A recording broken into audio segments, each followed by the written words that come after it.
ظهر بدر خلف في مقطع فيديو عبر حسابه على سناب شات وهو يرقص تحت عنوان يوميات مطلقة الحلقة الأولى، قبل أن يسقط على الأرض منهارا ويبكي وهو يرتدي ثوبا نسائيا ويتقمص شخصية بدرية. وأكد بدر خلف في الفيديو الذي شاركه مع متابعيه إن بدرية لم تكن سعيدة مع سعد العنزي طوال فترة الحياة الزوجية، لأنه كان شخص خائن عرضها للخذلان والحزن أكثر من مرة. أضاف بدر خلف إن بدرية أخيرا أصبحت سعيدة بدون ارتباط مع رجل خائن، مشيرة إلى أن الطلاق ليس عيبا أو وصمة عار مثلما يعتقد البعض.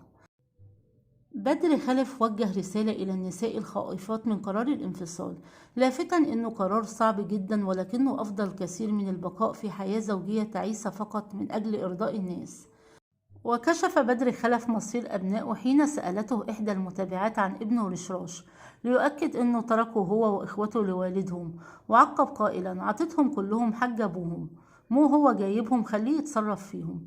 من ناحية أخرى أكد بدر خلف أن بدرية يمكنها الزواج مجددا بعد قضاء العدة، مشيرا إلى أن هناك الكثير من الخاطبين الذين تقدموا لها فور علمهم بانفصالها.